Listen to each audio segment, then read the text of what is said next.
have traveled many uncertain roads. We have always recognized something wasn't right. We searched high and low, yet our paths had never intersected. Our desire to seek truth, then to speak true, has brought us all together. That thing of ours is rooted in truth, because truth is the only unshakable foundation.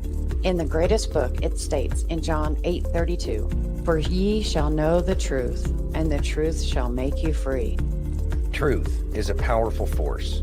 It is the foundation on which all great achievements are built, and the bedrock of trust and respect in any relationship. When we are rooted in truth, we can be confident that our decisions and actions are grounded in reality rather than in speculation or wishful thinking.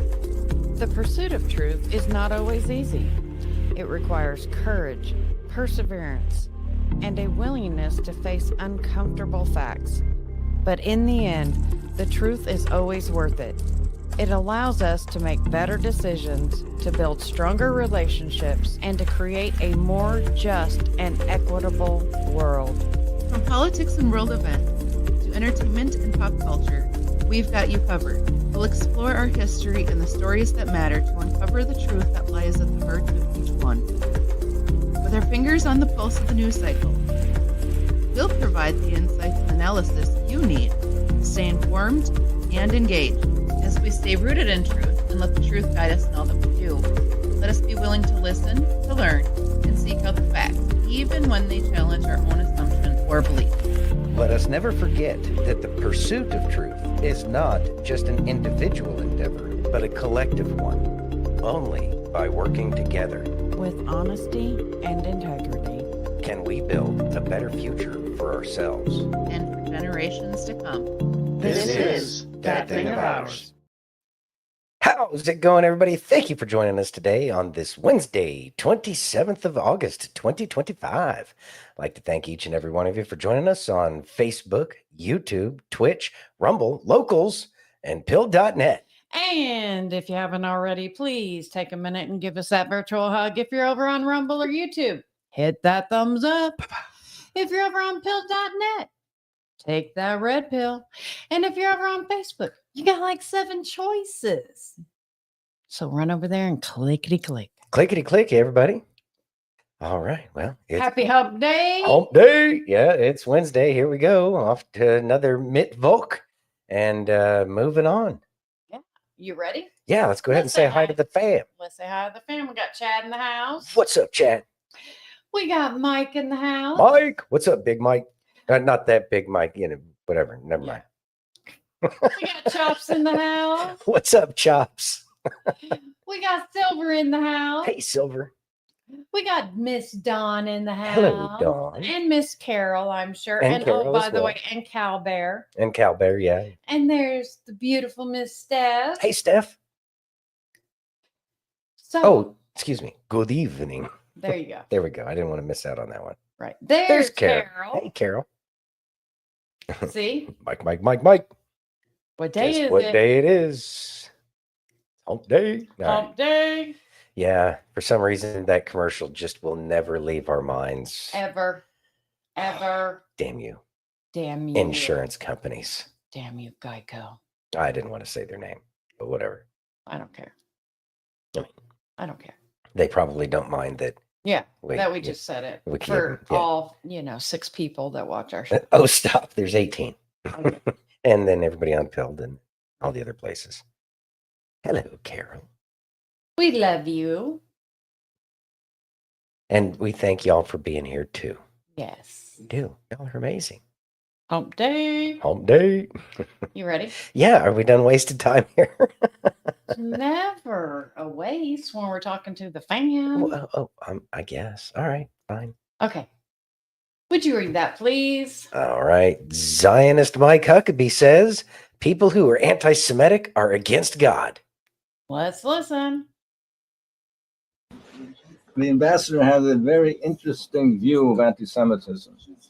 She grew up in America. There was anti-Semitism, of course. What I've experienced, we've all experienced it. The ambassador has a very interesting view of that. He says you can't understand anti-Semitism If the people who are anti-Semitic, it's because they're against God, they're against the Rabbi Shalom. And we are represented as his people, and that's why they're anti-Semitic. Otherwise, it doesn't make any sense. Interesting view. It's an interesting view. There's another view that since we consider the chosen people, so people are very. Who are you? What are you? Where are you taking big shots? Yeah, chosen people. And that's part of it, is that because you are the chosen people, given a chosen place for a chosen purpose. And if someone is angry at God, he'll be angry at people who represent him. That's right. So I tell people anti-Semitism is irrational. There's no reason for it unless you understand the spiritual reason, which is what I believe is at the heart of it. It is not the left versus the right. It is good versus evil. It is the creator versus those who rebel against the creators. Thoughts? I mean, there is a biblical argument being made there. They are God's chosen people. But what did Yeshua come to do? He came to allow, Graft everyone into it. give everybody a chance to be grafted onto the vine. That is Exactly. correct. Yeah, which makes So those that's kind of what bothers me a little bit, is they still walk around thinking that they're the only chosen people, and that's not. But they also don't believe that Yeshua was the Messiah. So correct. there's that. But they also do most of their teachings from their extra biblical sources. Yes. And so that's where a lot of things get confused. Yeah. Yeah. And I understand and agree with that to a great extent. No, they are not better than anybody else, because we are all God's children. It's just the Yes. ones that choose to follow the path that was set forth, that was in the Old Testament. And obviously, as Christians, we believe in the New Testament because we believe that Jesus is the Messiah. And so therefore, he has fulfilled the law. And so therefore, he has shown us the path with which we can be saved. And how do you dispute the fact that after he was crucified, thousands of people saw him? Not just the 12 disciples. Right. Thousands of people saw him. Yes. So, hey, you believe you.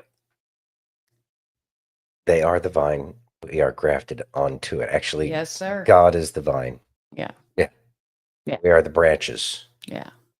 That's how I understand it. Yeah. But either way, I mean, yes, they should be respected, understood, and the Holy Land is extremely important, especially for those that are of the tribe of Judah that are there. And obviously there are some others some of the other tribes that are there that managed to be saved, but there are the 10 lost tribes. And my personal opinion is that that's why the Gentiles were given the opportunity through Jesus to be grafted back onto the vine, because they had lost their way before. And so this could be a theological discussion for hours, but the pride and being stiff-necked is something that's probably not a good idea. Right. Yeah. Actually, Carol, it comes from the mother, so he would really truly be Jewish because her blood courses through his veins. Yeah, as far as they count, that goes. yeah, they because from that perspective, from the Jewish perspective, based off of my understanding, is that the mother is the only one that you can guarantee is a parent. Correct. Granted, we have DNA and Yeah. you can generally tell if a child belongs to the father or not. Yeah. But in the end, it's only known 100% that the mother is the parent. Right. All right. Mike says the vine is the covenant with the Jews. There you go. Okay. Thank you for that clarification. Yeah. Steph says, Carol, I think they say that because of Mary, that he was Jewish. Yeah. Yeah. Yeah. Okay. Yeah. There we go. Okay. You ready? Yes. So, other side of the coin. Would you read that, please? All right. David J. Riley says, are Jews really God's chosen people? Let's listen. We're just getting into all of it today, aren't we? We are. All right. I can't play one without the other. I mean, yeah, there you go. Let's listen. The way that anti-Semitism is used, it's really a meaningless word. It used to mean a person that hates Jews. Nowadays, it's basically a person that Jews hate. It's a person that says something critical of Jews, Jewish power, or the Jewish religion. I mean, as a Catholic, I believe Judaism is a false religion. If you adhere to it, you go to hell. I mean, Judaism itself is based on the rejection of Jesus Christ. And, a lot of people, I think, have a kind of misunderstanding about Judaism. They think that the Judaism of today is the same as the Judaism at the time of Christ. Well, that's not true, because the Judaism at the time of Jesus Christ, they had a temple, they had a blood sacrifice for the remission of sins, they had a priesthood. And after the destruction of the temple in 70 AD by Titus, they no longer have a temple, they no longer have sacrifice for the remission of sins, and they no longer have the priesthood. All of those things were carried on by the Catholic Church, actually. The relationship between Judaism and Christianity is one of antagonism. It is not one of fraternity. It is not one of brotherly love. They are not, in fact, our elder brethren in the faith. Their faith is based on something called the Babylonian Talmud. The Babylonian Talmud was compiled and codified about 500 years after the time of Christ. And it has passages that are so blasphemous, I will not repeat them, about his mother, about him burning in hell. And believe me, I believe that Islam is a false religion too. If you follow Islam, you're going to go to hell too. But at the same time, they have a deep reverence, at least, for the Blessed Virgin Mary. They have a reverence for the name of Jesus. And the Jews spit on Christians in Israel. They are actively defiling Christian holy sites. They are bombing churches. They are killing Christian missionaries. They tried to ban the gospel. The Knesset actually tried to ban the gospel at one point. So that all kind of echoes back to 1 Thessalonians 2:14-16, where St. Paul is talking about how the church in Thessaloniki was persecuted by the Jews, the same way that the churches in Judea were, by the people who killed the prophets and killed Jesus Christ and are the enemies of the entire human race. That's not Hitler, that's St. Paul speaking. Thought. All right. So he hit a lot of great points in there. If they would read the Torah itself, you're supposed to, and follow the 613 mitzvah, you're supposed to love the immigrant.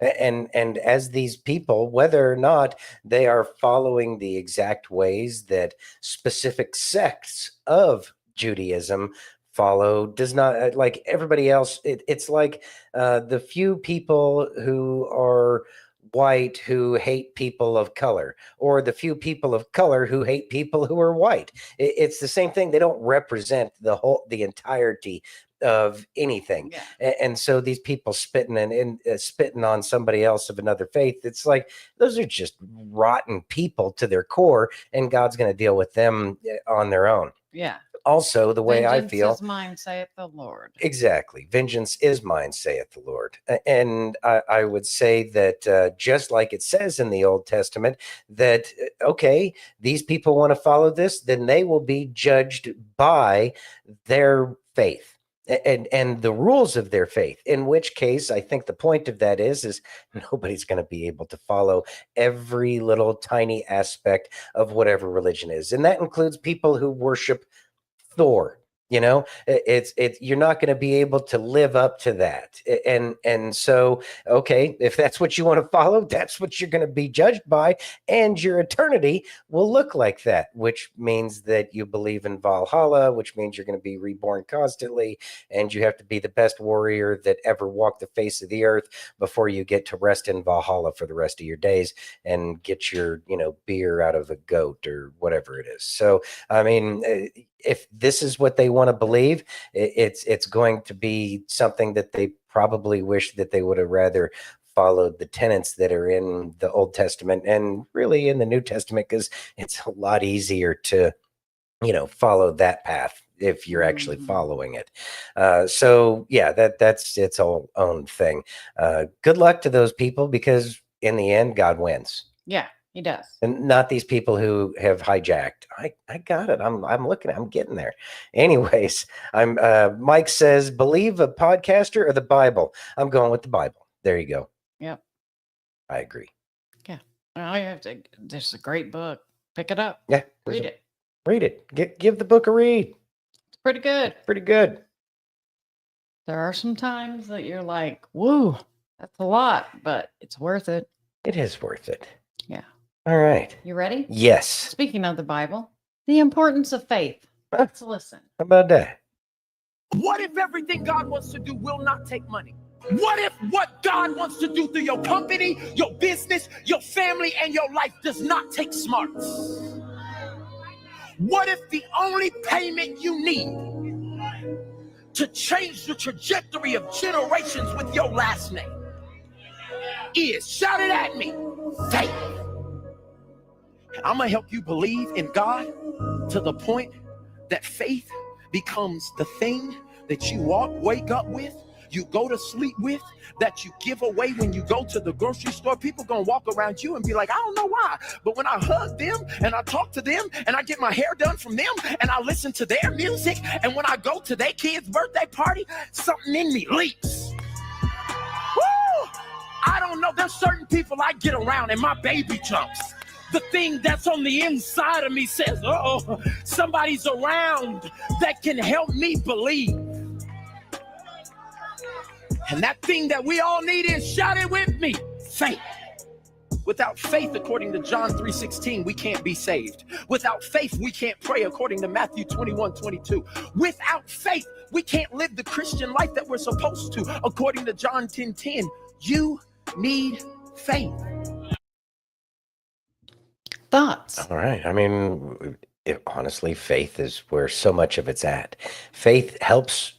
It certainly helps me get through the day on any number of days. Faith of a mustard seed. It can be the saving that I need in the moment when things are difficult, when things are tough. It's that faith that can certainly make the difference. Hey, Liberty. Oh, rated the stream. Thank you, sir. Much appreciated. Man, that's awesome. Liberty's amazing. Yeah, Liberty is amazing. All right. Yeah. So yeah, have that faith. And you can't have faith and fear at the same time. We can't. They occupy the same space. That's why we got to choose one over the other. Yep.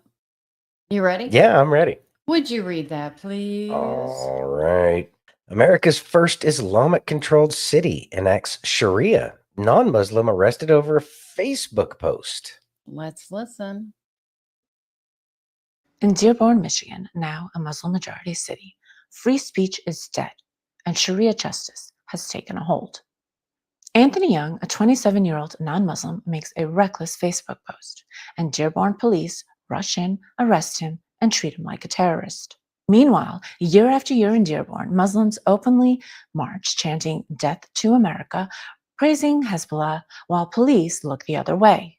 This didn't happen by accident. In 2021, Abdullah Hammoud became the first Arab American and Muslim ever elected mayor of Dearborn. In 2022, Hammoud appointed fellow Muslim Issa Shaheen as police chief, a man who studied Middle Eastern politics in Cairo. Together, they've turned Dearborn into a city of two-tier justice: protection for Muslims, punishment for everyone else. His remark came during the annual Arba'in March in Dearborn, led by Imam Husham al-Husseini, a man with a long record of supporting Hezbollah, defending Iran, and refusing to condemn terrorism. Under his leadership, thousands flood the street, chanting "Death to America." Anthony Young's so-called crime? A careless, vague Facebook remark. Someone should show up and let a couple of clips out. He didn't say "I will." He didn't make a plan. And for that, Dearborn police treated him like a terrorist. And here's the double standard. In 2017, a California man threatened to burn down the home of a deputy. Far more direct, far more violent. The charges were dropped as protected speech. But in Dearborn, vague words from a non-Muslim is treated like a terrorist plot. For that one vague post, a half dozen armed officers stormed his home and dragged him away in cuffs. On Instagram, police bragged they'd nabbed a white male for, quote, dangerous online threats. Then came the pretrial punishment. Judge Mark Summers set a $5,000 bond, money he may not even have, imposed an internet ban to silence him online, and ordered a GPS ankle shackle to track his every move. All of this before trial has even begun. It's the same logic as Sharia's jizya tax, non-Muslims forced to pay for their place in society. In Dearborn, Anthony Young is already paying his jizya in court fees and shackles. Note to Michigan voters, Judge Mark Summers' term ends January 1st, 2027. Remember the date and keep him off the bench. Yet when thousands march through Dearborn chanting death to Israel and death to America, waving Hamas headbands and glorifying terrorists, police stand by and do nothing. Not one arrest, not even a warning. Hamas, cares. Dawood Walid demanded hate crime charges against Young. That's rich, coming from a man who has defended jihad and even endorsed killing Jews. At the same time, tax-exempt mosques in Dearborn hold memorials for Hezbollah terrorists on U.S. soil. And even local Dearborn media outlets glorify the jihadi martyrs. At a rally last year, Hezbollah's leader was called a hero. Jews were told to go back to Poland. Chants of death to America filled the air. Mayor Hamoud was there. Did he condemn it? No. He hugged the speaker. Worse, Hamoud used the stage to push the BDS movement, an anti-Jewish campaign straight from the Nazis' playbook. Instead of policing real threats, Dearborn brags about monitoring people's Facebook posts. Just like London under Muslim Mayor Sadiq Khan, who deployed hundreds of officers to police so-called online hate. And like London, the people who get punished are non-Muslims. Move over two-tier Keir Starmer in London, because Dearborn has two-tier Abdullah Hamoud. And here's the bigger picture. For years, we've heard how bad things have become in Britain. Police arresting ordinary citizens for offensive words. Just recently, a young man in Cumbria was hauled away in handcuffs for saying 3 simple words. We love bacon. His only crime was affirming his own culture. Meanwhile, Muslim mobs march freely in London, chanting death to Israel and calling for communist revolutions with no consequence. That was Britain. But now got shut down it's on America. Facebook. In Dearborn, Anthony Young is jailed for a Facebook post, while militant Muslims chant death to America with police protection. From Dalton to Dearborn, the pattern is unmistakable. Western culture is criminalized, Islamic incitement excused. This isn't equal justice. This is Sharia justice. The only question left is, will Americans resist, or will we become the next Britain? Thoughts? All right, apparently. Other than getting shut down on Facebook? Well, it didn't During say that? shut down. We just mysteriously lost connection. Yeah. Right. Anyway, thoughts? Anyway, so yeah, see, this is why this crap is allowed to happen, because people trying to spread any kind of information other than the information that's acceptable, you get silenced. And so therefore people aren't allowed the other perspectives that may be out there, especially when the side that especially when the things that are being pointed out are the fact that these people are chanting death to America. Now, why are they allowed to chant death to America, but we can't point out the fact that they chant death to America? What exactly is wrong with us pointing out the shit that they're saying? And see, these are the things that have a tendency to really grind my gears, because these people were imported. They were not invited to be here to try to destroy our nation. Again, this is the same thing. They come over here and they wave flags from foreign nations and they chant for the downfall of the place that we live in, the place that we were born in, the place that our parents and grandparents and up to how many generations have people been here. And so what exactly is going on here, and why are these things allowed to persist, and why are they allowed? I mean, I guess the Constitution does allow the people of Dearborn to choose to have Sharia law if that's what they want. but they cannot infringe on the constitutional rights that are there. Now, as far as what he said, you would really think that he could take that case to the Supreme Court for his First Amendment rights and be able to say he did not make a threat against any one person, or he did not make a specific threat. He just said that someone should, which is a dumb thing to say. He should have never said that. But in the end, it was said, nobody getting hurt from it, unlike in Minneapolis now. Through the trans Tifa thing that went on, which I'm sure we're getting into that a little bit later, are we not? Mhm. Yeah. I got us back up on that. Oh, okay. So in the end, it's something that needs to be addressed. And I also believe that Sharia law in so many ways is counter to our constitutional rights. Now, can we do anything about it at this point in time? I'm going to say no, because supposedly this person was elected in Dearborn to be able to say that these are the things that they want. But in the end, they're saying death to America, and the mayor of that town is encouraging and embracing and hugging the people who are saying that. So I'm going to say that this is actually an insurrectionist movement. I can say in my mind, the way I see it is would this be any different than the people in the South who decided to secede from the Union as they were wanting the death of the president, as they were wanting to not be a part of this nation? Is the precedent not set that the federal government can go in and reinstitute the rule of law for the entire nation there? I don't know. I would think that that would be a possibility. So many things are going to have to change. And I think that this is one of the reasons why in the Q drops, they were saying the military is the only way, because there are organizations who have completely taken over many areas of our country and have twisted exactly what our country is all supposed to be all about.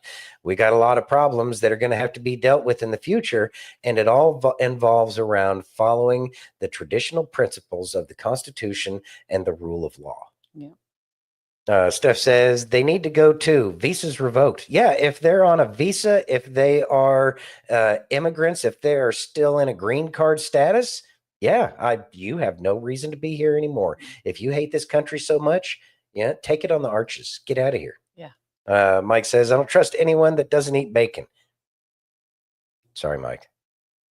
I ate it. Peregrine Falcon incoming, clean and swift. I feel that in my bones. I feel that there is going to be a swift change in this country as more and more things are coming to light. Yeah. There was an article, we were going to post it up. It was from InfoWars, and I know some of y'all really don't care about Alex Jones, and that's fine.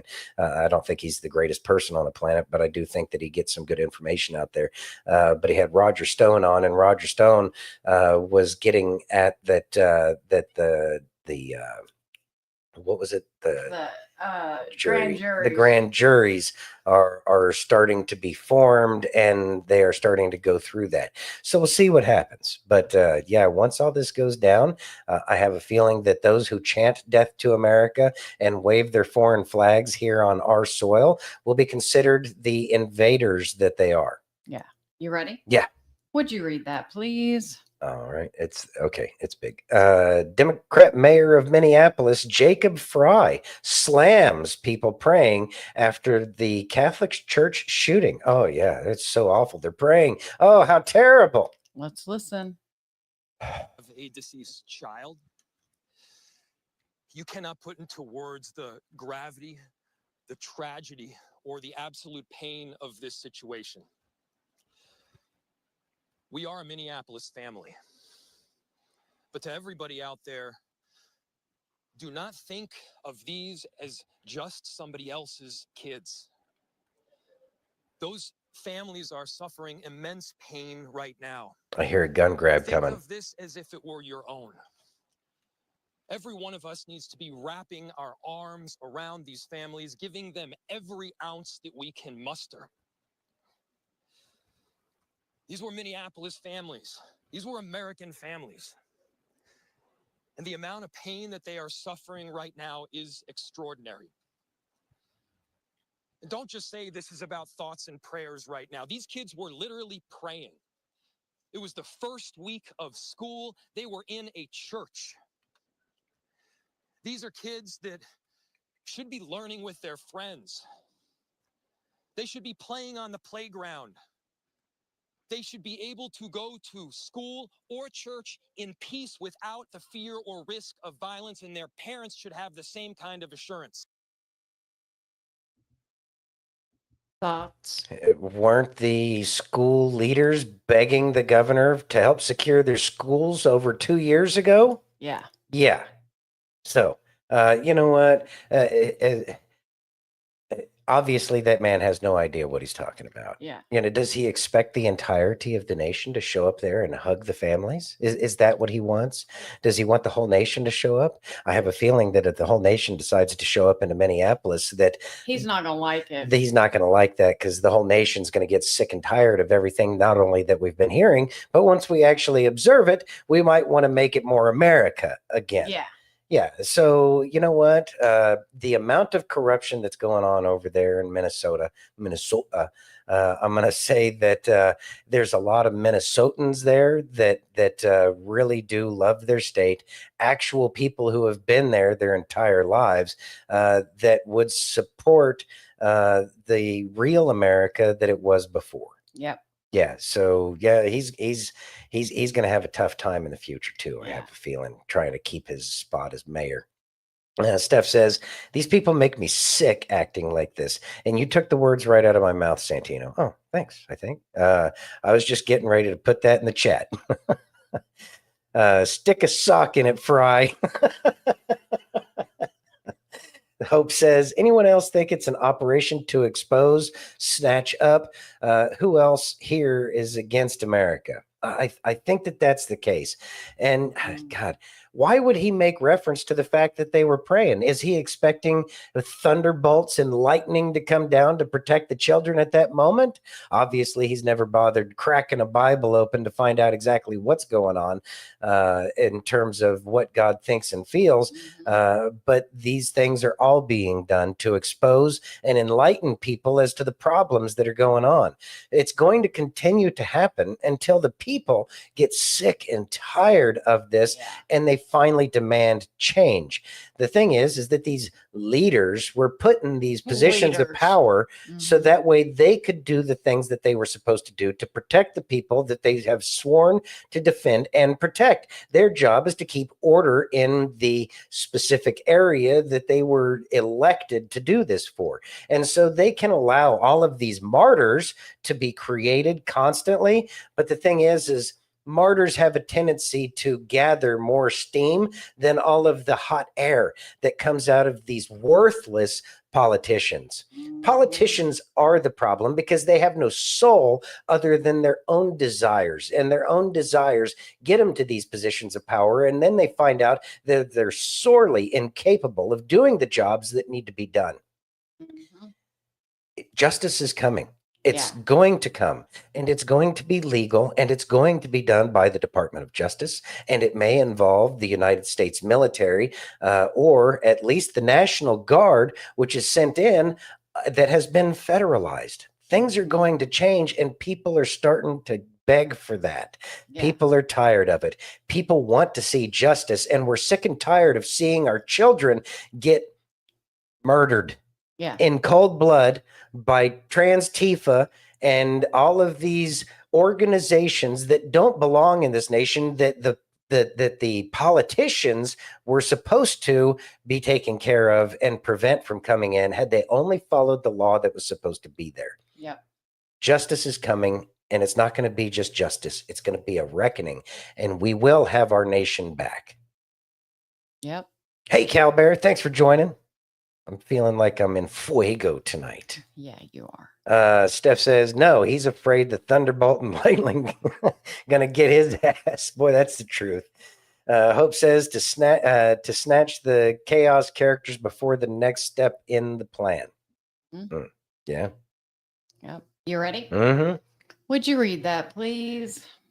Nick Fuentes says, who idea was it to dump Somalians in Minnesota? I think that was Barry. Yeah. Let's listen. That's my guess. Any other guesses? Let's listen. Yeah. Whose idea was it to dump Somalians into Minnesota? Somalia isn't even a country. Trump has bombed Somalia 70 times this year. It's 3 different states. It's Puntland, it's Somaliland, it's Somalia. They're fighting off ISIS and Al-Shabaab, and there's a civil war.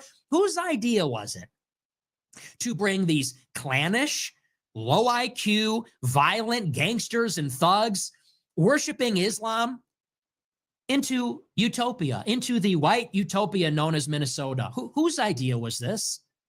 We don't want these people here. Whose decision was it? Who looked at Minnesota, its healthcare system, its public services, its education system, its infrastructure, and said, we need a major Somalian enclave right here in our playgrounds and neighborhoods? It's just like the Afghans and the Pakistanis and the Muslims in the United Kingdom, in Europe. It's just like the Venezuelans and the Salvadorians in New York or in Texas or California. It's just like the Indians and the Chinese in Seattle and Portland. You look at our beautiful country, national parks, skyscrapers, natural and man-made wonders. You look at the country that we had. You look at the videos of Detroit, of Chicago, of New York, and LA. Whose idea was it to invite the whole world here? And they come here, and these people have all kinds of problems. They're rude. They're inconsiderate. They don't assimilate. They don't like us. They don't respect us. They don't see themselves as Americans. They help each other out at our expense. They have disdain for us. They feel entitled to this country, the sense of arrogance of some of the foreigners. And those are the best ones. The worst ones are violent. They're rapists. The worst ones are bringing the drug cartels. The worst ones are shaking people down, taking over apartment complexes. The worst ones are smashing your windows and stealing your bags. The worst ones are mugging you at gunpoint. This is the situation we find ourselves in. It's also the native black population, too. They'd fit right in with the outsiders. Go figure. Imagine that. And what is happening is that the white people are being victimized, and it seems like there's nothing we can do about it. To do anything about these brown and black problems would be racist. And that's what they are, brown and black problems. Carjackings, that's a brown and black problem. You don't get carjacked by a white guy. You don't get carjacked by a woman. You get carjacked by a brown or a black man.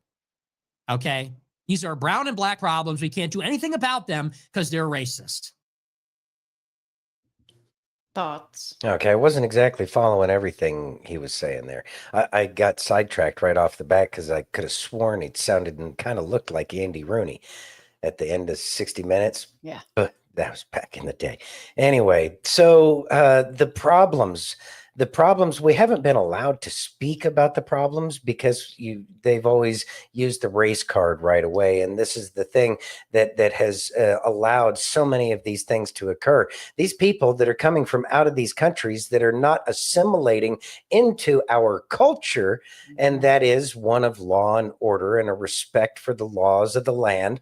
These are the things that we haven't been allowed to defend, allegedly, because racism, because of any number of kinds of principles, isms. It's always the isms that have prevented us and have allowed these kinds of behaviors to foster and grow. And they do need to be changed. And I know that a lot of this was done. Yes, Somalia is a place that has been absolutely destroyed. It used to be a beautiful country.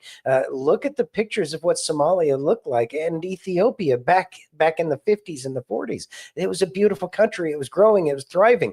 But they have allowed lawlessness to expand and grow all over their land. And now we've decided to import it here because of people like Barry Soetoro and all of his ilk. And that's the very thing that needs to be addressed right now.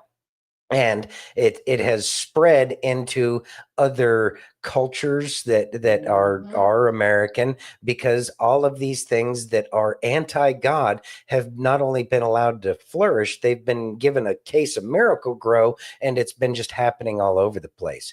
We need to get back to our distinctly American principles.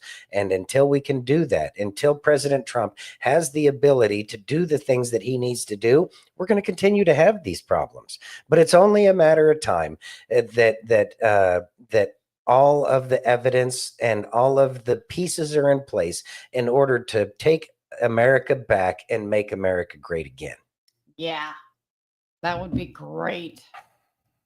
That would be really great. I'm finding these things frustrating today. Yes, he did look like Andy Rudy. Sounded like him too. Yeah. Well, I kind of found it kind of funny because his mouth wasn't keeping up with the words.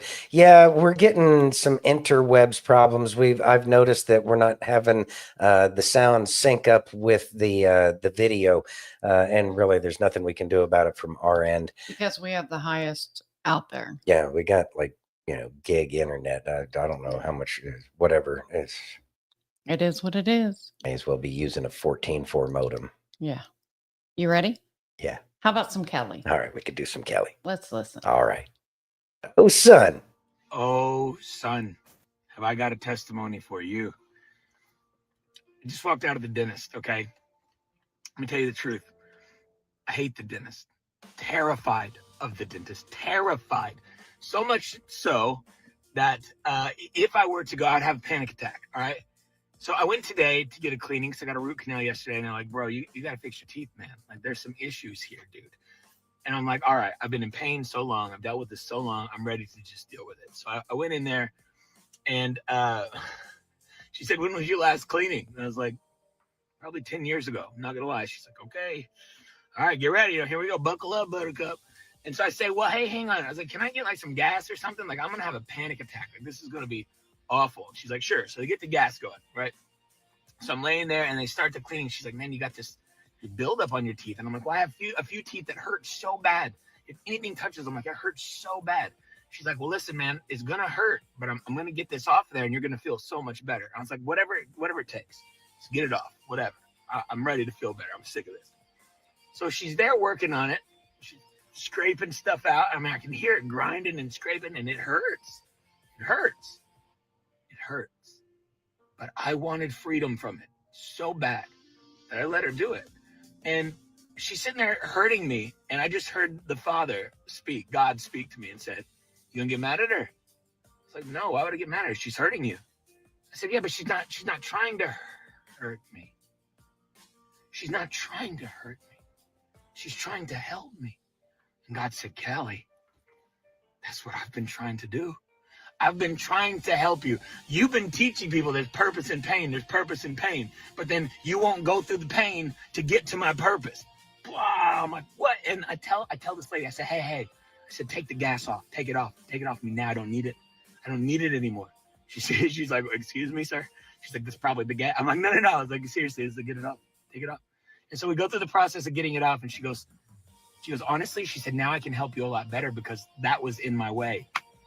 The substances and the things that we try to use to cover up the pain is only in the way of God removing what it is causing the pain. You're only masking it. You're only getting in his way. So every time it would start to hurt, instead of being afraid, I would say, Father, I trust you. I trust that she's helping me. And you know what? It was fine. It was fine. It was better. And we got done with the cleaning. And, I told her when we first got there, I was like, I think I want to get my teeth whitened too. And she said, you probably won't need to. She's like, just from doing what we did, getting all the buildup, the things that was already on there, you may not have to whiten it. You may not have to do anything. You may not have to do anything, friends. If you will just allow God to take you through the painful process of getting the junk out of your life, getting it cleaned. Stop choosing fear. Choose faith.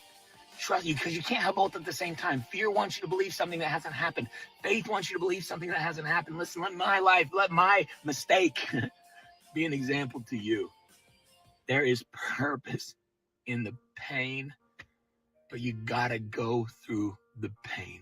And you can't get mad at the one causing the pain when the person causing the pain only wants to see you healed. I got revelation at the dentist today. God will speak to you anywhere, friends. Anywhere. Just got to listen. Think about that for a minute.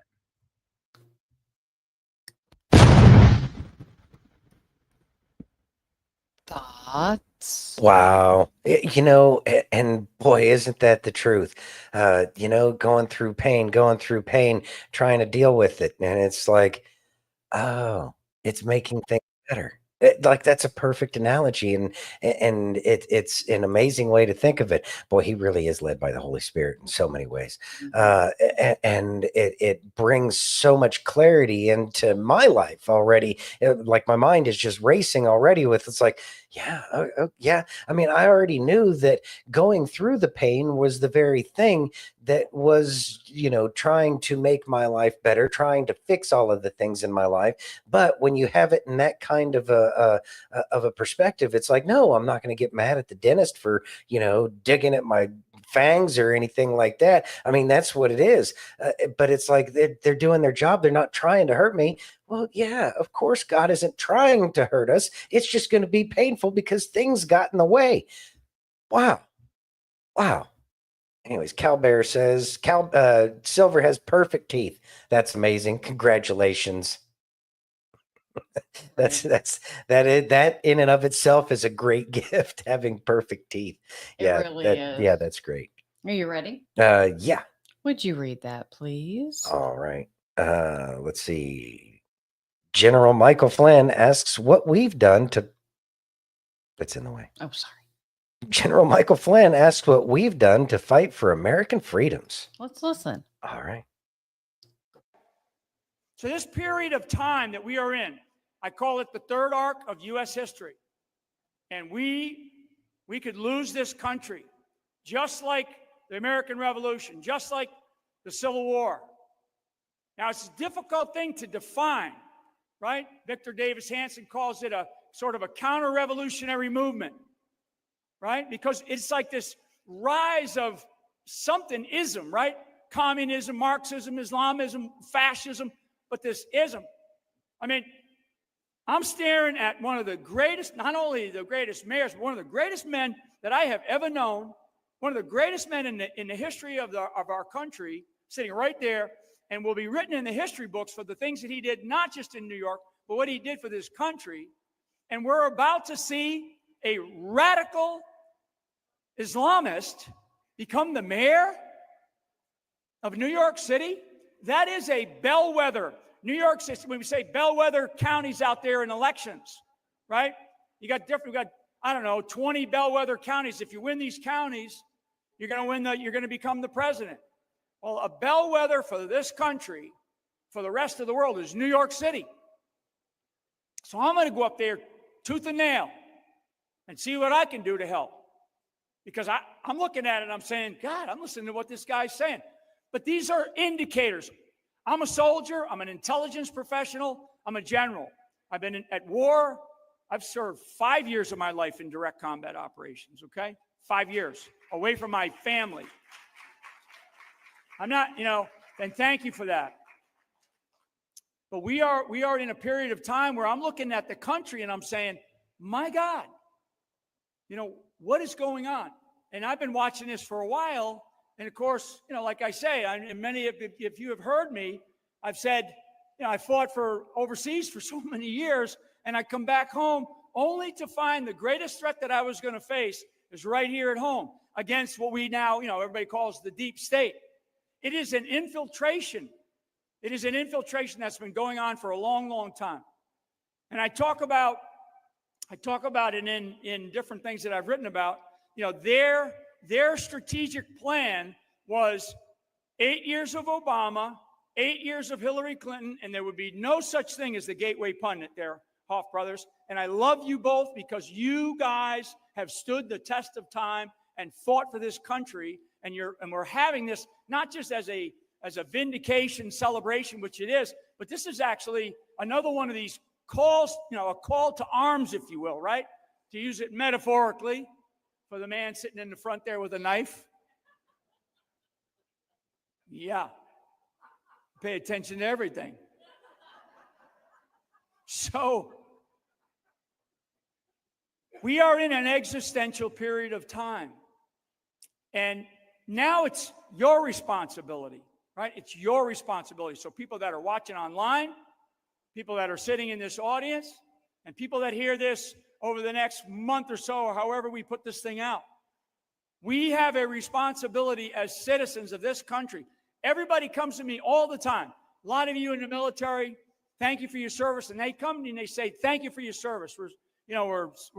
They kind of bow to you, right? And I say, I'm humbled by that. I love that. It's a deep honor that I was able to serve our country and survive, right?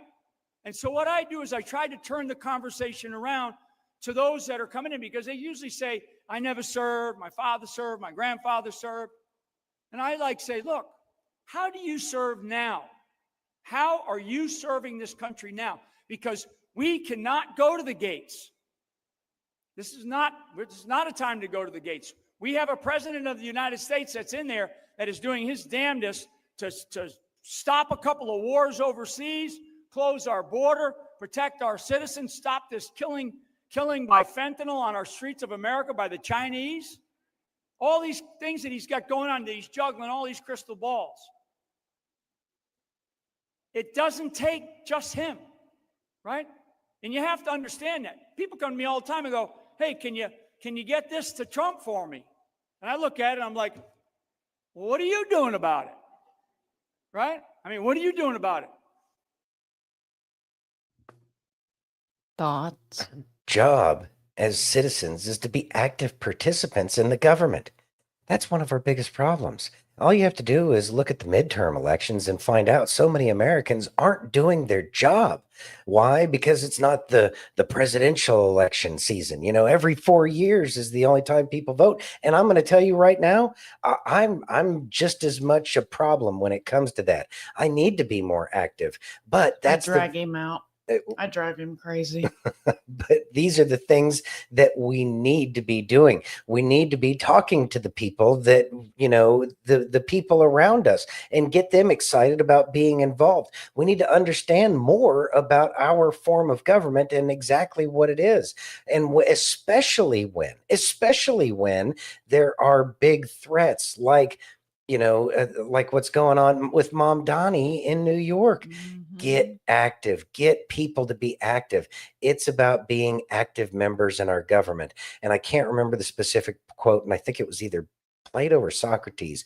And I'm going to butcher this, but really the gist of it is that if you aren't involved in your government, you're doomed to be governed by those who are. Really paraphrasing there, but really that's the sense behind it. If you're not going to be a part of it, then you just give it up, because you're going to let people who are inferior and have inferior thoughts be more involved with your government. And that's how we got to this point that we're at today. Yeah. Really? Are you ready? Yeah. Would you read that, please? Yes. Savannah Hernandez interviews illegals, learns New York City shelters are growing, not shrinking. Let's listen. Huh? How about that? Yeah. This is Savannah Hernandez standing in front of the Bronx migrant shelter that was opened 6 months ago to house 2,200 migrant men. Now, I wanted to come to this area because, of course, it has been open now for 6 months, and I wanted to see how the neighborhood was faring. We keep seeing those headlines out of New York stating that migrant shelters are closing, and as of this month, you do have 62 that have been closed so far. But let's not forget that since 2022, you've had 250,000 illegal immigrants come into New York City, and around 200 migrant shelters opened as a direct response. So we're being told that these shelters are closing. Roosevelt Hotel, for example, one of the biggest migrant processing centers, has been closed. However, the reality of this matter is that these migrants are simply being moved into the various boroughs of New York City and the various suburbs. So I came to the area to come and check it out. Where are you from? I'm from Senegal. And are you living in the shelter? Yes. How is it? Yeah, it's difficult. Yeah. It's difficult. Yeah. Why is it difficult? Yeah, because too much people, one flow. Okay. Yeah, small bed.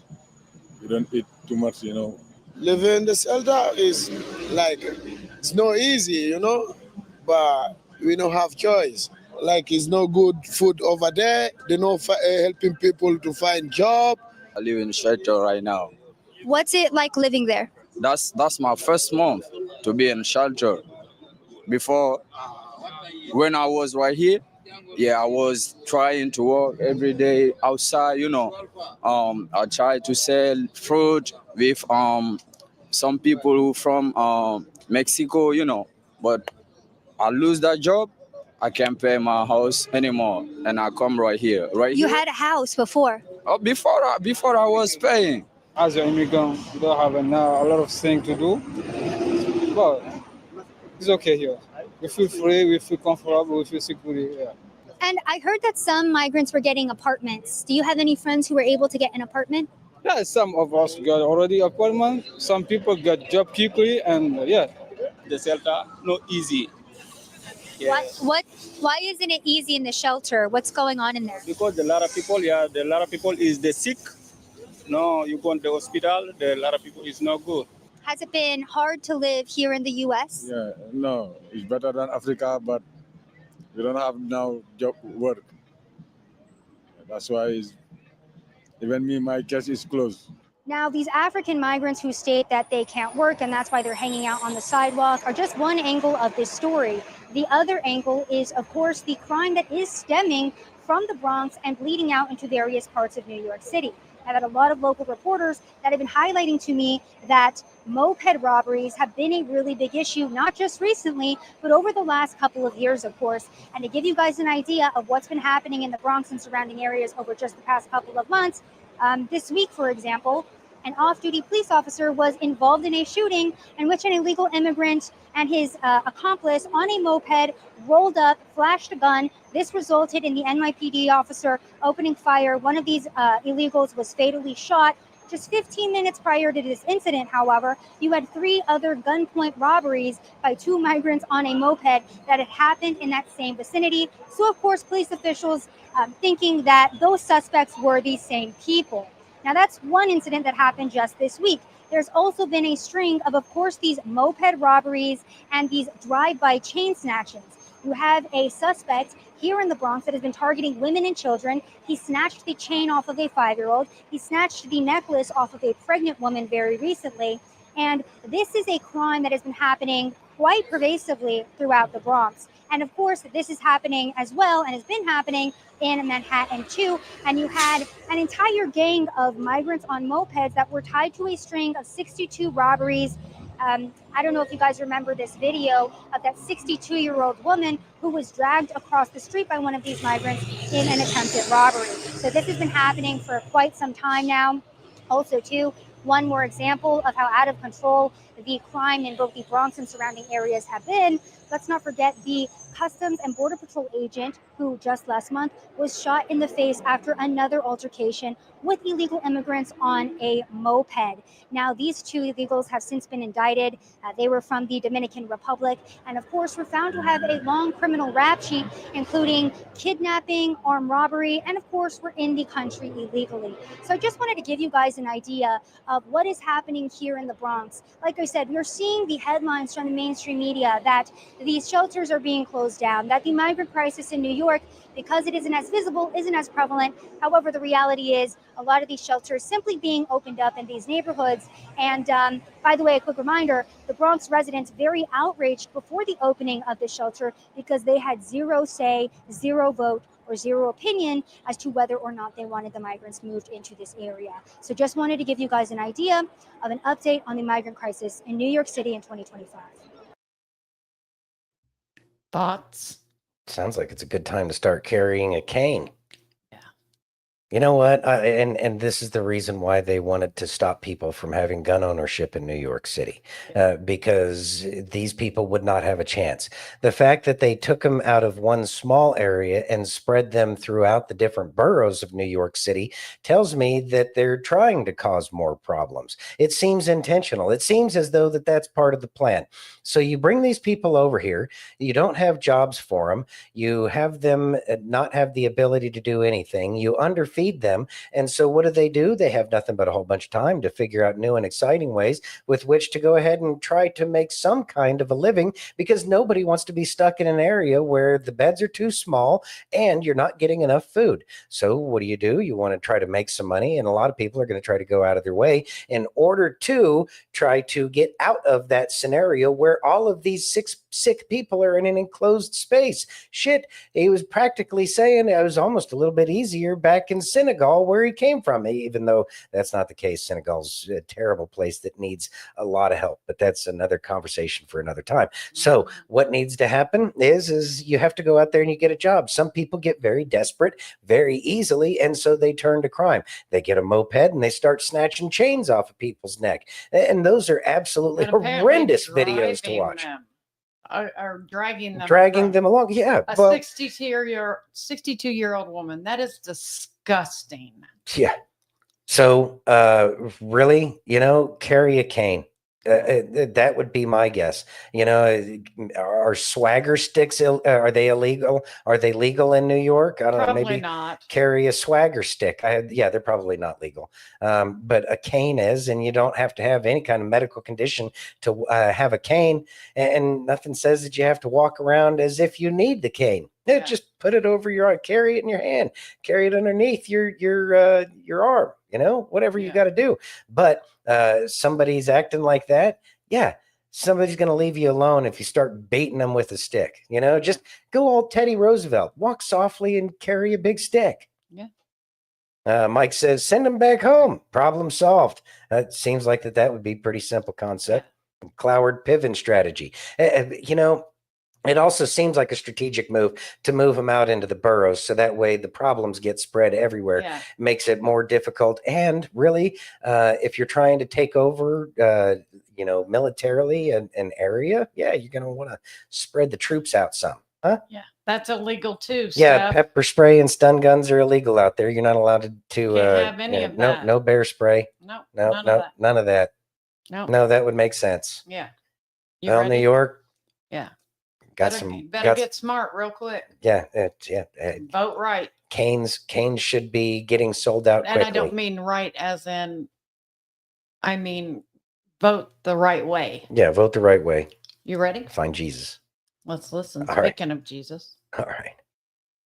One of the devil's most effective strategies is to get you to focus on what you do not have, what you used to have, or what somebody else has.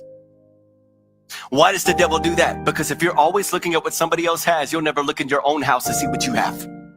You'll never look at your own hands to see what you have. You'll never look at your own talents to see what God placed in you. The talents you have today come from above. Are you using them for the kingdom of God? I promise you, once you start using them for the kingdom of God, you will know purpose. I felt so lost in my life, trying to live my life to please other people. But once I realized what God placed in me, it didn't matter. I knew the purpose he had for me. It was fulfilling. I didn't care if I had money. I didn't care where I was going to be. I just knew I was doing what God called me to do, using what God had placed in me. Thoughts? All right. I will tell you that that was one of my problems for so very long. Was I was too worried about the things that I wished I had, so that way I could do the things that I wanted to do. And that was really the egotistical problem. I wasn't being grateful for the things that I had, the gifts and talents that I was given. I was too busy worried about the things that I wanted, so that way I could do it in a way that made it easy for me. But that was never part of the plan. We need to be grateful for the gifts and talents that we've been given and learn how to use those to the best of our ability. I think that that's truly a great life lesson for so many people, especially here in America, where it's always touted and promoted how much the successful and wealthy have, and they're not any happier than anybody else. Learn how to appreciate the things that we have in life, and that will make your life so much more rich than all of the riches that this world has to offer. Without a doubt. Are you ready? Yes. Let's listen about Cracker Barrel. Oh, gosh, why are we still on this crap? Because just listen. Have you ever thought that the front of the Cracker Barrel looks like that yard that is the house that nobody really likes because it's always filled with all the trash out front. No, I like the rocking chairs. Anyway, It's not the let's- rocking chairs. It's all the other crap. I know. Anyway, Let's all right, whatever. This morning, Cracker Barrel cracking under pressure, abandoning their newly redesigned logo following backlash from loyal customers. What happened to Grandpa? The restaurant chain, known for its Southern style cooking and comfort food, announcing that it will go back to its beloved old timer logo featuring Uncle Herschel leaning on that barrel. The change coming just days after the company defended its $700 million rebranding campaign. The CEO appearing here on GMA just last week. The soul of Cracker Barrel is not changing. The rocking chairs are still there. The fireplace is there. The peg game, the vintage decor, it's still there and it's working. The company announcing it would lean into a more sleek, modern, minimalist design. But that logo change was not going over well with customers or investors. Cracker Barrel stock plunging following the reveal, wiping out nearly $100 million in value after the rebrand was announced. President Trump even getting involved, urging the company to go back to its old logo. And now, this morning, Cracker Barrel says it's listening and returning to the old timer. Customers appear to be rejoicing. They're ditching the new logo and going back to the old man in the barrel. In fact, Cracker Barrel is saying in a statement this morning, we said we would listen and we have. Our new logo is going away and our old timer will remain. They continued on that as a proud American institution, our 70,000 hardworking employees look forward to welcoming you to our table soon. And guys, the stock market is welcoming this news as well. The stock right now, I'm looking at it, it's poised to be up more than 6% today. So you said no publicity is bad publicity, but there's no way this was intentional. Oh, no way this was intentional. This was many, many months. If No, I not think it was years in the intentional. making, and there were lots of conversations. Even one investor said, don't do it. They tried it. Now they've learned a lesson. I think so. If it's not broken, right? Why? Yeah, why tinker at all? That's what they all say. All right. Thoughts? Who cares? Why do we have this distraction? And now that Stephanopoulos was saying it couldn't have been intentional, now I'm really wondering as to whether or not it was intentional, just to get some free advertisement because they couldn't afford it. You take $100 million hit, and in the market cap of the business, and then you turn around and then it gets better all of a sudden. Whatever. This is just a way for Cracker Barrel to make some free advertisement. I'm not seeing it any other way. I don't see it any other way either. That's why I played it. It's gone. It's not even like as good as it was. Like It used to be really good. it used to be. I don't know. It's just whatever. You ready? Yeah. Would you read that, please? All righty. Democrats open summer meeting with stolen land proclamation. Let's listen. Hooray. Lindy Somek, who is from the Saginaw Ojibwe Nation, and she's going to deliver our land acknowledgement today. Lindy.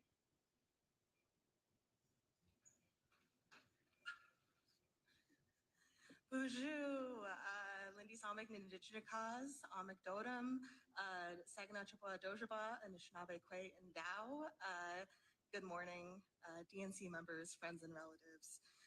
Let's talk about the land for a second.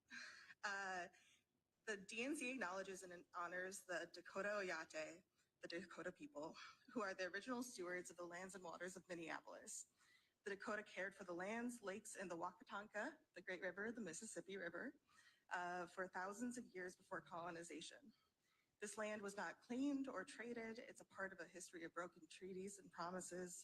And in many ways, we still live in a system built to suppress Indigenous peoples' cultural and spiritual history. As Democrats, Thoughts? You know, I bet you she was the one that forced the native off the front of the Land O'Lakes butter Probably. because she was jealous. Yeah. It's ridiculous. Look, I respect the natives that were here beforehand, but then again, there was nobody here before that, Yeah. supposedly. So it's not really. I mean, everybody here I think is it's all God's land. immigrated. You know, Yeah. if you listen to science and everything, That's kind of the way it was, the whole Bering Strait, went across the Bering Strait and all that other stuff. And so you're something just here just first. happened Yeah. and boom. Yeah. Everything happened. So anyway, yeah, that's great that you point all these things out, but it's the Democratic Party that's keeping all of the oppression in place. So you're on the wrong side, lady. Kissing their butts. Yeah, you just stand to gain more by joining the dark side. Yeah. But people would be more free if they weren't having to deal with your traitorous kind over there on the left. Yeah. You ready? Uh-huh. Would you read that, please? Certainly. Another reminder of why law and order is needed in Washington, D.C. Let's listen. As if you needed one. I know. One man wanted in connection with an armed carjacking in Maryland told us that, why are you sending me back to jail? I won't even be there very long. The judge is literally going to say we're going to put him on a 3-day hold. Then once the 3-day hold is up, Anne Arundel never shows up. I done been over DC jail 6 times for the same warrant. They never show up. DC jail has to release me. They release me. It's the same thing every time. The same thing every time. Perfect example of the result of democratic policies. This individual's like, why are you even taking me in? They're going to release me. It's the same thing over and over again. Think about how crazy that is. They're talking about wanting him for carjacking, and he's talking about just getting in and getting released real quick. Yep, that's how it goes here. I can't be the only one that sees a problem with this. This is harmful for the people in that community, the businesses in that community. I mean, it's harmful for everybody in that community. When people are allowed to continuously repeat crimes over and over again, eventually you're going to have people move out of that area. You're going to have businesses that can't operate effectively. They're going to close their doors. You'll lose products. You'll lose services. But Democrats continuously have policy that enables these things to happen. It's almost like a spoiled child knowing they won't get in trouble. Like, why are you calling my mom? She's not going to do anything. Like, think about how crazy that is. He said 6 times. And he's annoyed that they're taking him in because it's not even going to matter, he says. Basically, that's what he's saying. Again, that is Democratic policy. This is a perfect example showing that there definitely needs to be some changes in DC. Also, just a reminder, I have a thoughts. So this certainly seems like a much needed exposure, and this video should have been shared far and wide. This is the absolute breakdown of law and order, and that's why these things continue to persist. How are they supposed to end if the courts are so corrupt that they keep letting these people out? Do you not have enough space? Is that the problem? Or what's really going on? You just don't want to do your job. What is paid enough by the Soros family? I mean, who really knows what's going on? All we know is that law and order isn't being followed, and that's why so many people aren't complaining about the fact that the National Guard was called up to significantly reduce the amount of crime that's going on in DC. So I'm glad that this got out because it's something that everybody already knew, but in the end, it can't be fixed if the people don't hear about it. This is the exact information that needs to be out so that way people can share it far and wide with their friends and family. Look, he's annoyed by the fact that he's being arrested because it's pointless for him to continue to be brought in time and time and time again. Yeah. 7 times he's been arrested for this. Well, this is the 7th, I thought. Yeah. Yeah. So 7 times he's been arrested for it. Is he going to be released 7 times? Yeah. Possibly. Probably. Speaking of sharing, go ahead and share this video with all your friends and family so they can see it too. There you go. You ready? Yep. How about some Justin? All right. Let's listen. Your breakup was really painful and really emotional, but what if I told you that God was involved? What if I told you that God has 2 sides to his hand: love, mercy, compassion, and grace, and correction? What if you were being corrected? God will orchestrate heartache and difficult situations as a precursor to a profound breakthrough or blessing for your life. Look at the life of Joseph, from the prison to the palace. Look at the life of the Israelites, from slavery to the promised land. Look at the life of Job, the testing of his faith. If you're being completely honest with yourself, you abandoned your calling and your purpose for that person. You made that person your calling and your purpose. But when you are called by God and you have an assignment over your life, you will never, ever be able to put your desires and your flesh in priority of God's calling. The key is you have to get in your purpose and get in your calling. And then God will provide you the desires of your heart. The desires of your heart that he installs on the inside of you will keep you in alignment with your calling and your purpose. And then, and only then, he will provide a person for you that will walk with you in alignment with your calling and your purpose. And you will be in their alignment with their calling and their purpose. In the meantime, ask God's forgiveness. Ask him to reveal his will for your life and start making steps toward your calling and your purpose. And do not feel ashamed. Do not be embarrassed. Consider yourself fortunate. Consider yourself loved that the shepherd returned for his sheep. Thoughts? Did I understand this right? Go get a divorce so you can live your best life? No, that's not what he's saying. He's saying that there's always purpose in pain. There's a little bit of a theme tonight. Okay. Next. Are you ready? Yeah. Okay. Would you read that, please? Okay. President Trump held his longest public event ever. Let's listen. 3 hours and 17 minutes. It was Trump's longest public event as president ever. Not even Bill Clinton could last that long. But Trump's more impressed by the guys holding the boom. I can't believe it. You're not tired holding that? I have a few more questions. How strong are you? How strong are you? Look at him. He's been holding that thing for 3 hours. You're a good fisherman. The guy guzzles Diet Cokes and then does over 3 hours without using the John. Gutfeld can't even make it through the 5. He takes a bathroom break at the bottom of every hour. Trump's a camel. Even his bladder's better than Biden's. You have not had this happen for 4 years. You sat and you'd ask one question to Biden, and it was always the ice cream question, right? What flavor ice cream do you like best? I like vanilla. And that was the end of the conference. Biden couldn't even stay awake for 3 hours. The meeting went on for so long, Duffy got caught taking off his shoes. For the first time in his life, Kennedy skipped a workout. The Pete and Bobby challenge. It's 100 push-ups, 50 pull-ups, and you try to do it within 10 minutes. I got 5 minutes and 48 seconds. Pete beat me. I'm still bitter at that. 5 minutes and 25. The cabinet leader is Scott Turner. 5 minutes and 15 seconds. I'm waiting for reports from the rest of the cabinet. The only exemptions currently existing is if you can hit a 50 at Bedminster, which President Trump did. The cabinet meeting was longer than the Titanic.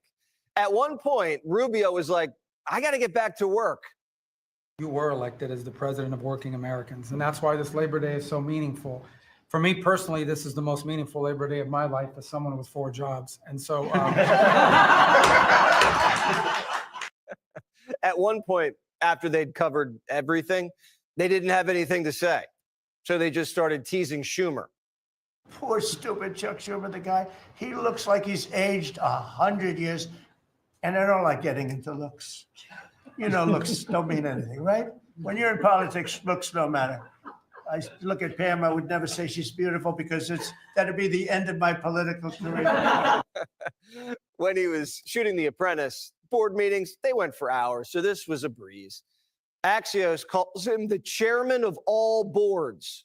45, 47, commander-in-chief, mayor of Washington, president of Europe, daddy, and now chairman of America. A man of many hats and a man of many wins. Domestic steel production is up by 100,000 tons of steels a week. Ford that just announced it's going to create 4,000 new jobs, American jobs. Hyundai, 14,000 jobs. General Motors is moving production of the Chevy Blazer and Equinox from Mexico back to the United States where it belongs. They're building big, modern, beautiful auto plants. But think of that. We're up 18,000 cars a month. I hope this table gets a lot of the credit for what's happening. And while Trump's building Alligator Alcatraz, the Speedway Slammer, and the Cornhusker Clink, Zuckerberg's using his Zuckerbucks to build us AI plants the size of Manhattan. This is something given to me by Mark Zuckerberg. And you'll see this is AI now. So this is one he's building in Louisiana. Look at that. That's the size of Manhattan. So that's superimposed over the island of Manhattan. It takes up a big part of Manhattan. I think they say 81% of Manhattan. So these are big things. Companies are breaking ground on the Trump boom, and the tariffs are balancing the budget. The Treasury Department is taking in record tariff revenues that I had been saying was running at a rate of $300 billion a year. You chastise me for saying that it's not, that number is too low.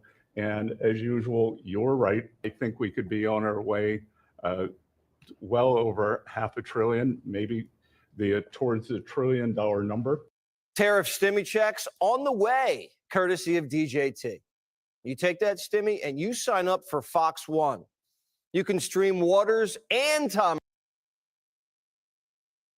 Thoughts? All right. So, I think that part of this has to do with all of the brouhaha that the left is making, talking about how Trump is too old, trying to accuse Trump of everything that Biden was, with his ankles, and then there's a bruise on his hand or something, and all of that. It's kind of pointless, but the reason for having Trump be there for 3 hours and 17 minutes was so that way the American people could actually see that he has the ability to do things that so many people on the left are saying.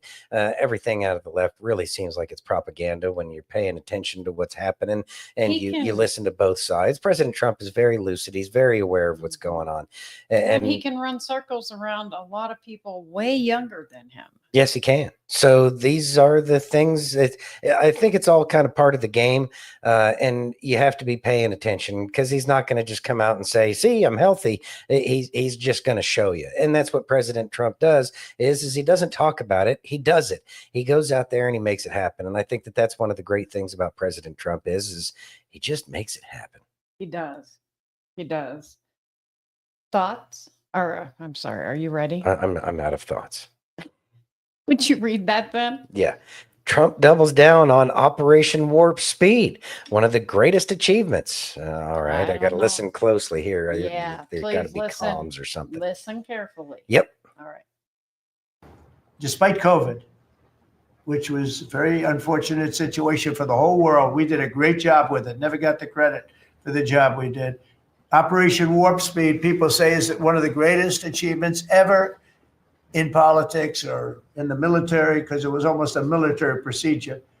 But everybody, including Putin, said that Operation Warp Speed, what you did with that, nobody can believe it. And we did a great job, but it was a horrible pall over our country. We had a very dark cloud over the world. That was a very, very bad thing that came out of Wuhan, which I said it came out of Wuhan. That's where it came from. And China suffered greatly, but everybody did. But we did a good job with that, as good as you can possibly do. And we came back, and now we're stronger than ever before. Thoughts? I still think that the success and the point of the Operation Warp Speed was to force them to put the jab out before it was completely ready to do the things that they wanted the mRNA to do. Yeah, China. Exactly, Calbear. Let's see. Mike says you will find out Operation Warp Speed is not what people think it is. I think it was to force the hand of pharma to get something out so that way they couldn't make it as deadly as they wanted it to be. I would say that that's the main reason why the boosters have shown to be much worse than the original jab. Jibber jabber, yeah. The original jibber jabber. I really think that, and that would be congruent with what President Trump was talking about in terms of people thought it couldn't be done. That a lot of people would have been saved because it wasn't as deadly as it was supposed to or originally intended to be. Everyone locked up. and If they would he have hadn't done it. exactly. He threw their time frames off. He completely destroyed their plan with Operation Warp Speed. Yeah. I think that we will find out in the future all of the details, not all of the details, but a significant number of the details in the future. Now I'm repeating myself. Let me see if I can't make a lucid comment here. Once people find out the truth about what Operation Warp Speed actually did, they will find out that people were saved despite the fact that people's lives were still lost. It would have just been a much greater loss of life. And all of those movies with the predictive programming that so many people were going to be, dropping like flies everywhere. Yeah. It didn't happen because of Operation Warp Speed is my thoughts on that whole thing. I know. You ready? Mm-hmm. Let's listen to Cliff. All right. So there are all kinds of references all over the Bible from Genesis to Revelation about people being chosen. Yes. The Jews being the chosen people being the most obvious. Is there like an elect who are just like chosen to be followers of Jesus and then the rest who just weren't chosen and won't be? Very difficult question. And equally committed followers of Christ disagree. Oh, in my last sermon, Sorry to. No, I'm not sorry. It's a great issue. I would argue that when the Bible talks about God choosing the Jewish people, it doesn't mean all Jews are going to heaven. It doesn't mean the Jews are superior to Gentiles. It simply means that when God chose to reveal himself more clearly than simply through creation, general revelation, he chose the Jewish prophets. And he spoke through the Hebrew prophets. And then when he chose to reveal himself most clearly by becoming a human being, he was born a Jew. I worship a Jew, Jesus of Nazareth. It does not mean that the Jews are God's pets. No, they're valuable human beings created in the image of God. But a Jewish thug is a thug. The same way a Hamas thug is a thug. The same way a Hezbollah thug is a thug. The same way a Palestinian thug is a thug. We're all human beings created in the image of God with a free will, and we are responsible for what we do. So we got to be real careful how we handle that word chosen. I love that. Kind of goes along the lines with what we were saying earlier. Yeah. They're not to be worshipped. They're people. What? What? We don't worship people? What a surprise. Imagine that. I mean, one person. Yeah. But, I mean, it was God incarnate. Hmm? So there's that. There's that. You ready? Yeah. Would you read that, please? All righty. Here's a reminder that the medical insurance industry is a bunch of fundamentally broken. I mean, either way, it's interchangeable. Looks like tomato. Ready? Yeah. Okay, we need to talk about something. I just took Aspen to the urgent care because she's been running a fever, 3 days into school, running a fever, has strep throat. I didn't know if this place took my insurance or not, but I looked, it would be $150 if they don't take my insurance. I'm like, okay. So I get there, I give them my insurance. They're like, it's $187 for today's visit. And I was like, so you don't take my insurance? And they're like, oh, no, we do. And I'm like, okay, so I'll just pay cash then. And they're like, no, it's $187. And I'm like, no, your cash pay is $150. So why would I use my freaking insurance that I pay an arm and a leg for every single month to pay more when I go to the urgent care? Like, that it just does not make any sense to me. I was there for 9 minutes. They took Aspen's strep test, no strep, great. Okay, they're sending it to the lab to culture. And that was $187. Can someone please make sense of that? I mean, thoughts? We knew that the insurance thing was a scam. Otherwise, people wouldn't be having if it was such a great product, then the government shouldn't force people to purchase a product. Force them to purchase a product. Yep. Yeah, the Obamacare let everybody know that big insurance was just there for themselves. I'm so sick of the government. We have to pass the bill for you to read it. Well, it's not just that. Think about car insurance too. Yeah. Why are we legally required to carry that? They are not part of the capitalist mentality that or capitalist society that we live under. If you're forced to buy a product, then it's not capitalism, it's socialism. We have socialized insurance, and so therefore insurance can stick it where the sun don't shine. Cowbear says she doesn't like her free Obamacare. Free is too expensive. Yeah, free is too expensive. Yeah. Would you read that, please? All right. Let's see. Laura Logan calls out the American Pediatric Association for still recommending the jabs for children. Let's listen. All right. Why do we still have people like the American Pediatric Association recommending that children take the COVID vaccine?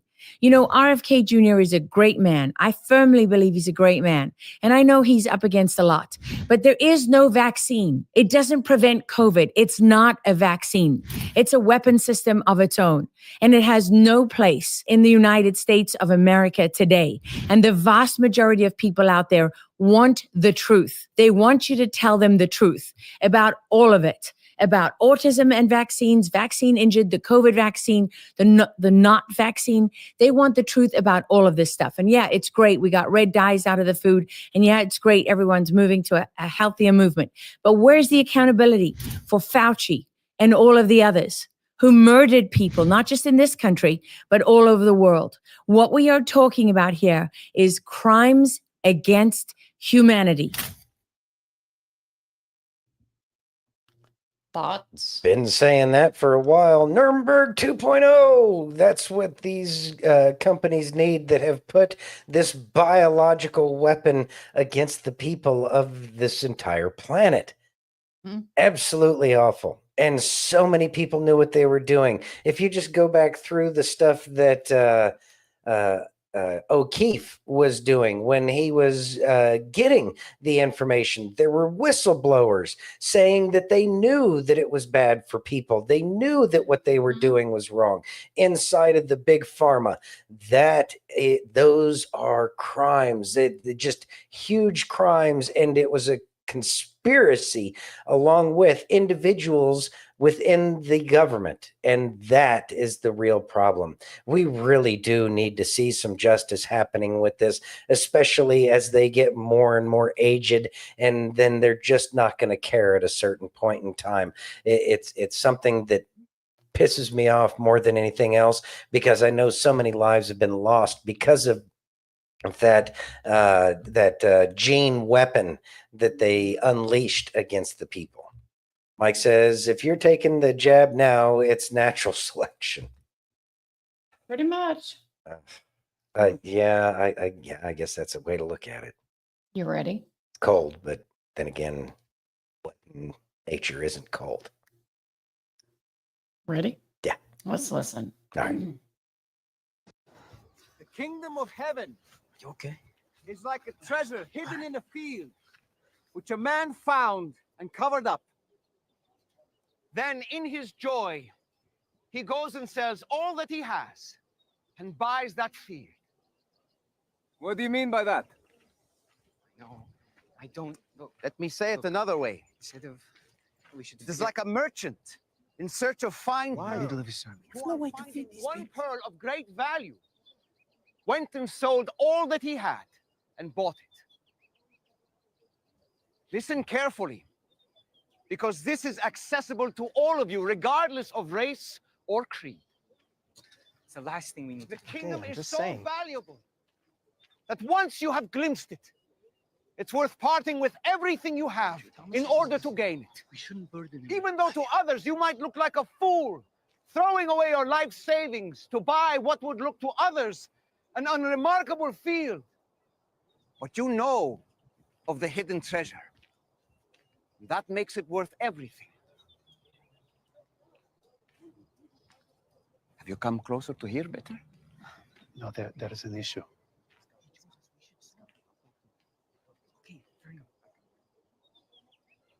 My friends, if you'll excuse me, I must speak with my students a moment.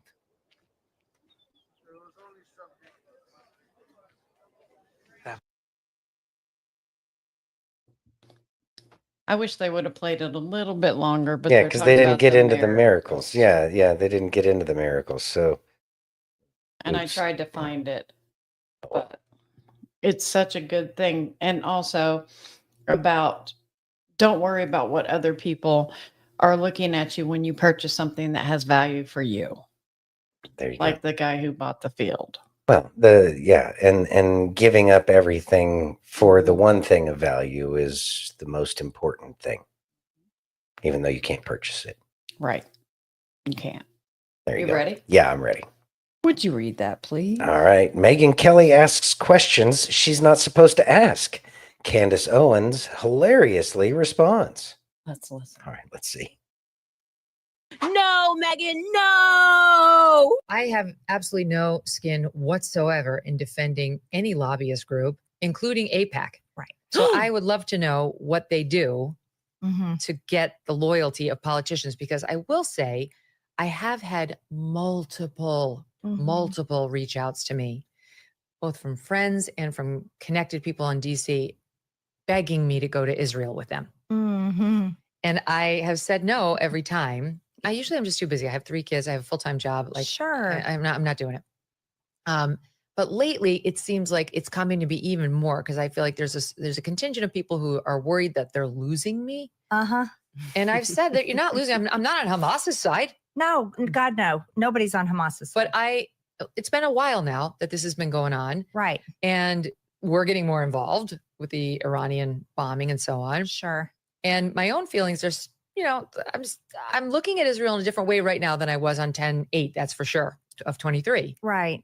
And I can feel the pressure being slightly ratcheted up, like you're not allowed to. And I see the beatdowns coming. You have to stay right on this lily pad. Yes. And you cannot jump to another neighboring lily pad, because it could take you all the way down the river away. That's so right. I'm very interested in this dynamic. Look, Meg, you got 2 choices, okay? You continue down this path and everything you will be over. We will contact your sponsors. We will have all of our homies in the media say that you are crazy, that you felt on a heart. The incident has never been worse. I can't believe this. Oh my gosh, I just survived another listening to Megan Kelly.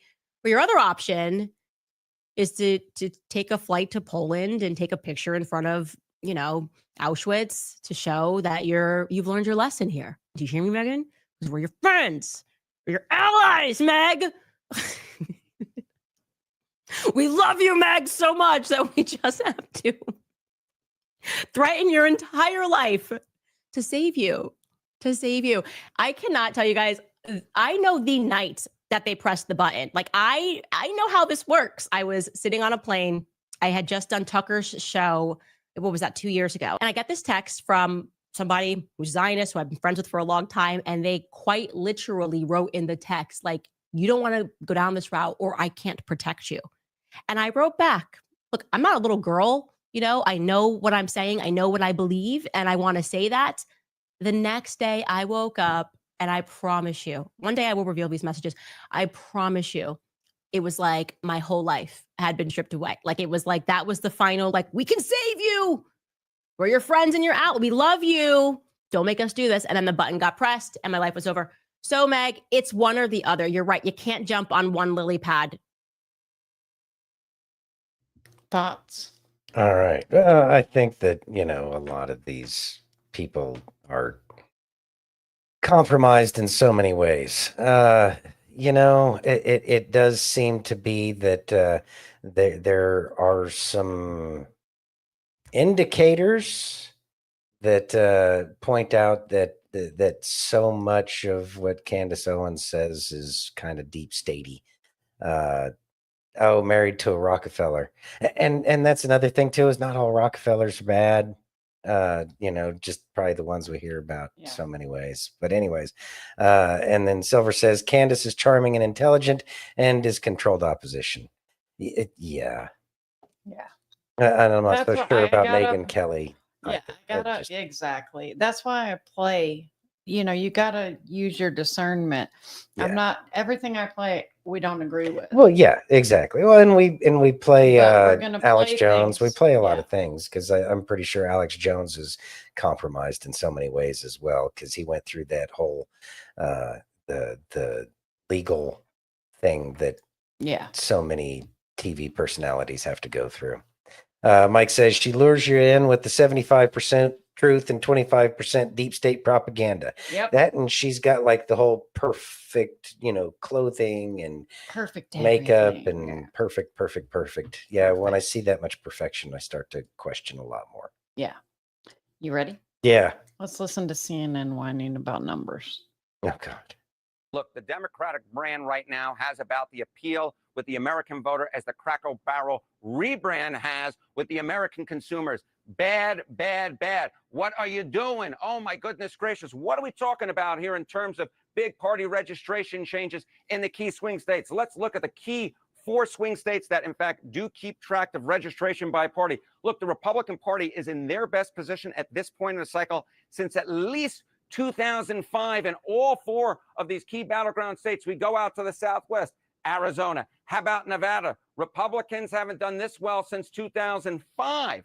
Oh, my goodness gracious, at this point in the cycle. North Carolina, I couldn't find a point at which Republicans were doing better at this point in the cycle. It's at least this century. It probably goes way back in the last century. And Pennsylvania, very similar. Republicans doing better at this point than at any point this century, at least as far as I could find. Now, what types of gains are we talking about here for the Republican Party? Well, let's compare it to this point during the first Trump administration all the way back in 2017. Look at this. The Republican Party gains in party registration compared to this point back in 2017 during the Trump first administration. In Arizona, you got a Republican gain of 3 points. Okay, how about Nevada? Up the hill we go, even though we're sticking in the Southwest, a gain of 6 points. How about, again, we come to the East Coast, North Carolina, a gain of 8 points for the Republicans. And in the Keystone State, in the Commonwealth of Pennsylvania, again, we're talking about a gain of 8 points. My goodness gracious, for Republicans, they are converting old former Democrats to their side of the ledger, as well as picking up new voters, registering new voters, and it absolutely paid off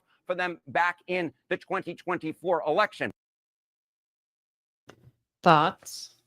The dashes and circles kind of made me wonder, is there some kind of code in that? Because it made absolutely no sense. And it has absolutely nothing to do with what he was talking about, but it's bad.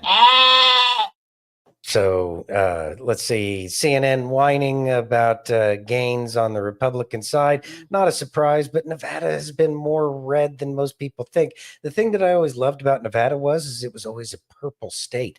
It was very free in terms of the political ideology until there was some hairy guy that showed up, and then things stopped being quite so purple and a lot more blue. There might be an airport named after that guy. No, there's not. It's called McCarran. Yeah, well, I still think it's McCarran. Regardless, let's see, things are changing. It is nice to see, and we know that Pennsylvania's been changing a lot. Arizona, as far as I knew, was always deep red, even though all of California was moving out there. Usually the people that were leaving California going to Arizona were the people who used to vote conservative. Is just they got tired of the California politics. After all, so many people left California because they were sick and tired of the liberal policies. So how is it that all of these Californians keep going to places, yet they vote Democrat when they were sick and tired of the Democrat policies? None of that really makes sense. And that's something that people really need to reconsider. It really is just a case of the liberal mentality, and just the fact that the very small percentage of people that are far left wing are just so much more vocal than everybody else. It's just what it is. But yeah, CNN's going to whine and complain. But then again, who really trusts anything they say? Yeah. Mike says, points into numbers equals 2.2 million Democrats have left and 2.4 million new Republicans. A 4.6 million swing. Calbear says, well, they are Democrats. That is true, Calbear. It is true. You ready? Yep. Would you read that, please? Certainly. All right. DC residents are happy. I feel like the nation is finally becoming safe again. Let's listen. All right, let's hear her say it. Well, I'm glad they're cracking down on crime. That's all I can say. I feel a lot safer, so I'm actually really happy. I feel like the nation's finally becoming safe again with this, so it's nice that he has our backs and he's protecting us. Occasionally we would have people come in and guys trying to come in and grab things off the shelf and run. That I'm not afraid of anymore. Positive effect of it is decreasing crime. Yeah, I do feel safer. Reach me around. Thoughts? All right. So even in DC, people are feeling more safe. And that's really, in the end, what people want to feel is they want to feel safe. They want to have a place where they don't have to worry about bad things happening to them. Americans are sick and tired of it. And so what happens here? Well, when a true lover of the law steps in and starts enforcing the law, people respond well to it. And that's what we're seeing here. This is just regular man on the street kind of reporting. And these people, you couldn't tell if they were Republicans or Democrats just based off of their appearance. As a matter of fact, I would say some of them actually kind of looked more Democrat Party. But either way, people are responding to the fact that positive things are happening. People are feeling more safe. That's what we want. That's what we desire. Why? Because it's our home. We're supposed to feel safe at home. So I'm glad to see this, and it's a good thing. And I'm sure that despite all of the complaining by the very loud minority that hates everything that Trump does because Orange Man bad, despite those few people who do all of the whining, we're actually seeing that more and more people are happy to speak up and say, I'm really happy about how things are working out. It feels better. It does feel better. The man with the mask was a Democrat. I was talking to somebody and pointed out a lot of people will wear the mask and they kind of wish that the masks were a thing again, because a lot of times people have like teeth issues. And so they could kind of hide that because, people can't afford to go to a dentist to get the things that they need done. So, wouldn't surprise me either way. But yeah, some of the people certainly look like they could have been Democrats. Yeah. But if the Democrats are saying that they appreciate the fact that things are a little bit safer now, then President Trump seems to be doing a pretty good job, if you ask me. Yeah, very much so. Mm-hmm. You ready? Yep. I got another one from Cliff. One of the main points of the book of Job is life is unfair, God is fair. Don't get the two mixed up. The challenge when I suffer is not to clench my fist and wave it in God's face. That's misplaced anger. The challenge when I suffer is to understand I'm born into an unfair world. Now, maybe I am suffering for some of my sin or from the sins of somebody else. That's possible. But it's also possible that because I'm born into an unfair world, the flack is hitting the fan in my life, not because of anybody sinning or me sinning, but because of the unfairness of this world. Now, the unfairness of this world is a result of, you push it all the way back to Adam and Eve rebelling against God, telling God to get lost. And creation begins to unravel. So yes, we're born into a world where there are horrible genetic birth defects, and life is unraveling. Life is unfair. And the reason I think that's so important to remember is, if I have the false expectation that life is supposed to be fair, I'm going to be really disappointed with God. Yeah, life is definitely not fair. Thoughts? I think it's Cliff. Cliff always has excellent points. I love Cliff and his teachings. Yes, some of it is because of our sins. Some of it is because of generational curses. Some of it's just because of the fact that we're in a fallen world, and it's all there to teach us something, even if it's just because we're in a fallen world and we are being affected by these negative things and the things that are happening that are unjust. Well, that kind of points to the fact that what can we do to try to make this world a more just place? We have to do our part. And when we have these irritations, they should be an indicator to us that there are things that we can do to try to step things up. And we might not be able to, but we can certainly spread the conversation a little bit further and wider than just our own experience. Hey, these kinds of things upset me. You never know what it's there for, but everything happens for a reason. And we need to understand that God is doing it for a reason. And it also really, in the end, kind of points out the need for God. Yeah, without a doubt. You ready? Yeah. How about some Craig? Craig works. Okay, let's listen. All right.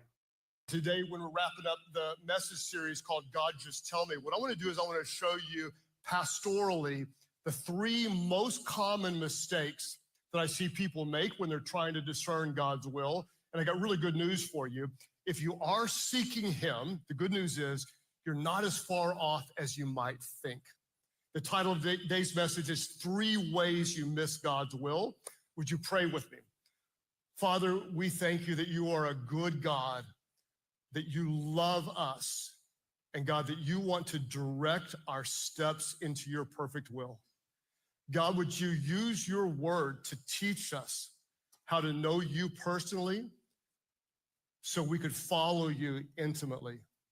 Bless us, God, with your word, your presence, your wisdom, and your guidance so we can know you and do your will. We pray this in Jesus' name, and everybody who agreed said, amen, amen. Type it in the comment section, amen. Let's review where we've been the last few weeks to make sure we have a foundational understanding that we're going to move forward with new thoughts. Week number 1, we talked about the 4 aspects or kind of 4 different layers of God's will that we see in God's word. First of all, we talked about God's sovereign will.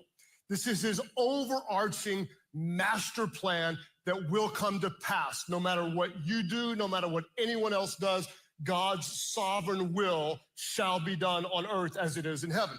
We talked about God's moral will. This is his revealed will for you in the word of God. This is how you are to live every single day. This is his will for how we behave, how we treat other people is God's moral will. We talked about God's permissive will. Because God loves you, he gave you the freedom to choose to love him or not to love him, the freedom to obey him or the freedom to disobey him. And because we have the freedom to choose, sometimes people choose stuff outside of his heart, and therefore he permits it. And the good news is he still uses it toward his sovereign will. There's the sovereign will, the moral will, the permissive will, and the personal will. Before you were even born, God knew the gifts that he would give you.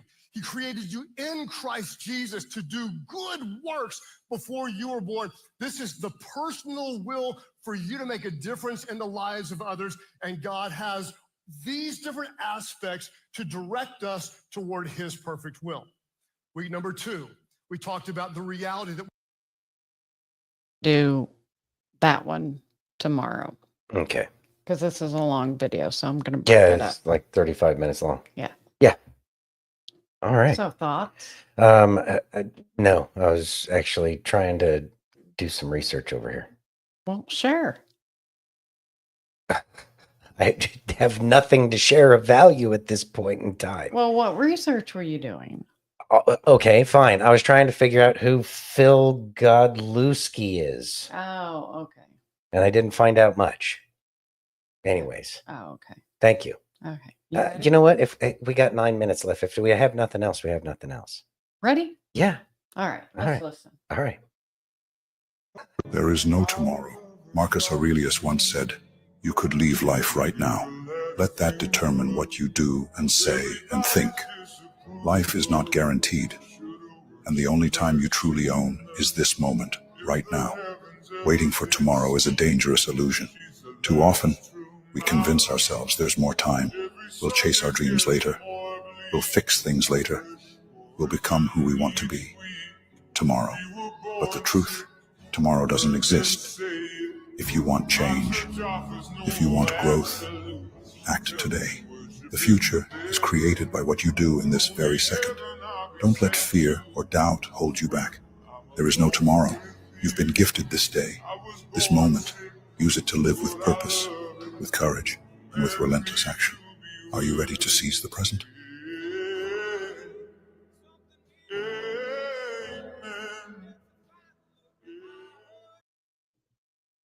All right, Kay. It's your day. Thoughts? So we always say this, live in the present. It is a gift. That's why it's called the present. Tomorrow is not promised. We all like to think it is. Oh, I'll do that later. Oh, I'll do it, whatever. It's not promised. So you have to remember, live in the day, live in the moment, and enjoy.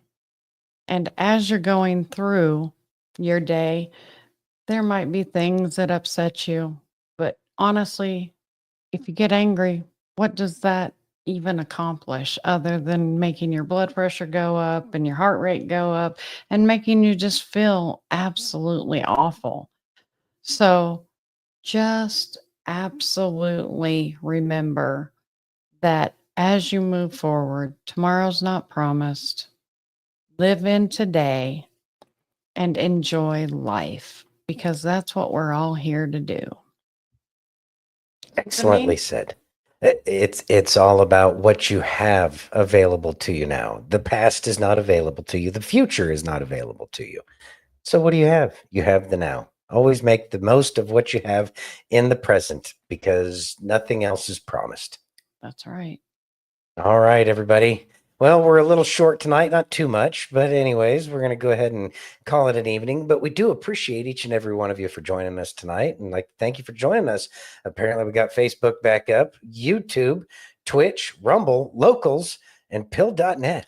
And if you haven't already, please take a minute and give us that virtual hug. If you're on Rumble or YouTube, hit that thumbs up. If you're over on Pill.net, take that red pill. And if you're over on Facebook, you got like 7 choices. So run over there and clickety-click. Clickety-click, everybody. We appreciate you, and we look forward to seeing y'all again tomorrow. We love you all. Have a great night. Be safe, and God bless each and every one of you. Bye. Bye.